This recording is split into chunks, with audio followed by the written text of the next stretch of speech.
السلام علیکم معزز خواتین و حضرات، امید ہے کہ آپ سب خیریت سے ہوں گے۔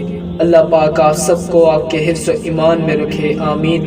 تو بھائیو، آج کا ہمارا ٹوپک ہے اللہ تعالی کے متعلق توحید کا عقیدہ۔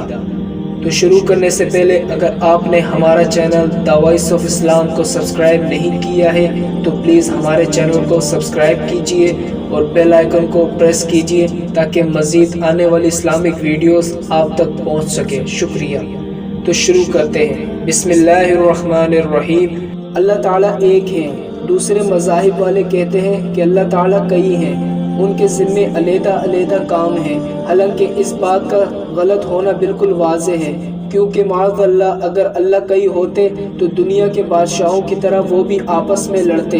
ایک کہتا ہے کہ سورج اس طرف سے نکالنا ہے اور دوسرا کہتا ہے اس طرف سے، ایک کہتا ہے کہ بارش اس وقت ہوگی اور فلاں جگہ ہوگی، دوسرا کہتا ہے کہ نہیں، غرض چھوٹی چھوٹی بات پر جھگڑا ہوتا تو پھر دنیا ان کے آپس کے جھگڑوں کی وجہ سے تباہ ہو جاتی اور کوئی انسان اور جانور باقی نہ رہتا۔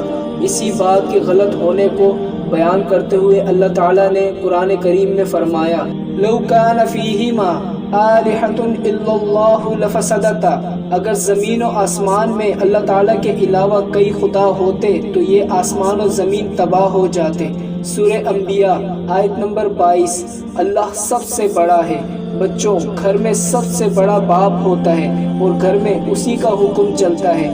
اگر گھر میں کئی بڑے بن جائیں تو سب میں لڑائی ہونے لگے گی، ہر ایک یہ کہے گا کہ میرا کہنا مانو، تو اس گھر میں کوئی بھی کام نہیں ہو سکے گا۔ اسی طرح ہم کو یہ بھی ماننا پڑتا ہے کہ اللہ سب سے بڑا ہے، صرف اسی کا حکم اس دنیا پر چلتا ہے، کوئی اس کے حکم میں دخل نہیں دے سکتا اور وہ جو چاہتا ہے کرتا ہے، جس کو چاہے عزت دے اور جس کو چاہے ذلت دے، جس کو چاہتا ہے بادشاہ بنا دیتا ہے اور جس کو چاہتا ہے بادشاہت سے زیادہ دیتا ہے۔ تمام بھلائیاں اسی کی طرف سے آتی ہے، جس کو چاہتا ہے غریب کرتا ہے اور جس کو چاہتا ہے امیر بناتا ہے۔ بچوں، اسی لیے جب اذان ہوتی ہے تو یہ اعلان کیا جاتا ہے کہ اللہ اکبر، اللہ اکبر، اللہ سب سے بڑا ہے، اللہ سب سے بڑا ہے۔ اور اسی طرح جب ہم نماز کی نیت باندھتے ہیں، رکوع میں جاتے ہیں، سجدے میں جاتے ہیں، تو ہم کہتے ہیں اللہ اکبر، اللہ سب سے بڑا ہے۔ اسی لیے بچوں، اس دنیا میں کسی بات پر غرور و تکبر نہیں کرنا چاہیے اور کبھی بھی یہ نہیں سوچنا چاہیے کہ ہم بڑے ہیں۔ اپنے دلوں میں اس بات کو اچھی طرح بٹھا لیں کہ بس اللہ سب سے بڑا ہے۔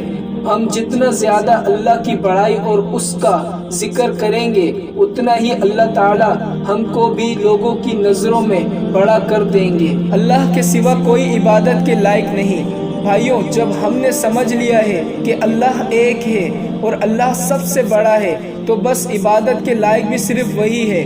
شیطان جو انسانوں کا دشمن ہے، وہ پہلے بھی لوگوں کو بہکاتا رہا کہ سورج کی پوجا کرو، چاند اور ستاروں کی یا بزرگوں کی تصویروں کی یا ان کے بت بنا کر ان کی پوجا کرو، اور آج بھی شیطان کے بہکائے میں آ کر لوگ بتوں کی پوجا کر رہے ہیں اور انہوں نے ہر کام کے لیے علیحدہ علیحدہ بت بنایا ہوا ہے، کوئی دولت دینے کا بت اور کوئی تکلیف دور کرنے کا بت، یہاں تک کہ لوگ گائے کی بھی پوجا کرتے ہیں کہ یہ ہمیں دودھ دیتی ہے، دریاؤں کی بھی کہ یہ ہمیں پانی دیتے ہیں۔ ان بیوقوفوں کو یہ سمجھ نہیں آتا کہ گائے کو پیدا کرنے والا اور اس کے اندر دودھ پیدا کرنے والا کون ہے، دریاؤں کو بنا کر اس سے انسانوں کو فائدہ پہنچانے والا کون ہے۔ عبادت گائے، دریا، سورج اور چاند کی جائے یا ان سب کو بنانے والے کی؟ پیارے بھائیوں، اللہ تعالیٰ کے سوا کسی کی عبادت نہیں ہو سکتی اور اللہ کے سوا کسی کی عبادت کرنے والا مسلمان نہیں ہوتا۔ اس لیے اس بات کو خوب سمجھ لو کہ بزرگوں کی قبروں کو سجدہ کرنا اور قبر والوں سے اپنی حاجت مانگنا یا اپنی تکلیف دور کرنے کے لیے کہنا شرک ہے اور یہ سب غلط ہے۔ صرف اور صرف اللہ تعالیٰ سے مدد مانگنا چاہیے اور اسی کو سجدہ کرنا چاہیے۔ اللہ تعالیٰ قرآن مجید میں فرماتے ہیں کہ کہ میں ہر وقت تمہارے ساتھ ہوں۔ اللہ تعالیٰ اپنے بندوں کی ہر بات کو سنتے ہیں اور ہر چیز کو دیکھتے ہیں اور ہر تکلیف اللہ تعالیٰ ہی دور کر سکتے ہیں۔ بس اللہ تعالیٰ نے ہمیں کلمہ طیبہ میں یہ سکھلا دیا ہے کہ لا الہ الا اللہ، یعنی اللہ کے سوا کوئی معبود نہیں، اور اللہ کے سوا کبھی بھی کسی کو سجدہ نہیں کرنا، اور نہ کسی کو حاجت روا اور مشکل کشا سمجھنا ہے۔ جب بھی کوئی تکلیف ہو تو اللہ تعالیٰ سے دعا کرو، کوئی حاجت ہو تو اللہ ہی سے مانگو۔ اللہ تعالیٰ کی کوئی اولاد نہیں۔ پیارے بھائیوں، اللہ تعالیٰ نے حضرت آدم علیہ السلام اور حضرت حوا کو اپنی قدرت اور اپنے حکم سے بغیر ماں باپ کے پیدا کیا۔ اسی طرح اللہ تعالیٰ نے حضرت عیسیٰ علیہ السلام کو بغیر باپ کے حضرت مریم سے پیدا کیا۔ چونکہ حضرت عیسیٰ علیہ السلام کے والد نہیں تھے، وہ محض اللہ کی قدرت اور حکم سے پیدا ہوئے تھے، اسی لیے شیطان نے عیسائیوں کو بہکایا کہ حضرت عیسیٰ علیہ السلام اللہ تعالیٰ کے بیٹے ہیں۔ اسی طرح عیسائی لوگ حضرت عیسیٰ علیہ السلام اور حضرت مریم کو پوجنے لگے۔ لیکن بھائیوں، خوب سمجھ لو کہ اللہ تعالیٰ نہ تو کسی کی اولاد ہے اور نہ ہی اللہ تعالیٰ کی کوئی اولاد ہے۔ بھائیوں، آپ نے سورہ اخلاص تو یاد کر ہی لی ہوگی۔ اسی صورت میں اللہ تعالیٰ نے خود بتایا ہے کہ لم یلد ولم یولد۔ اس کا مطلب یہی ہے کہ نہ تو اللہ تعالیٰ خود کسی کی اولاد ہے اور نہ اس کی کوئی اولاد ہے۔ اللہ تعالیٰ ہمیشہ سے ہے اور ہمیشہ رہیں گے۔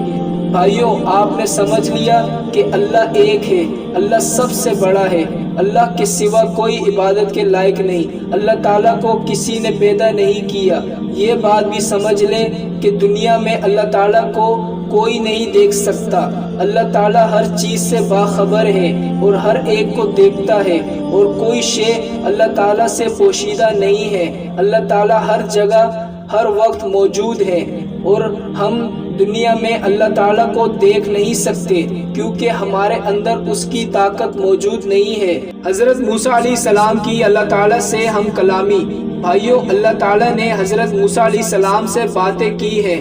موسی علیہ السلام ایک انتہائی بلند مرتبہ نبی گزرے ہیں۔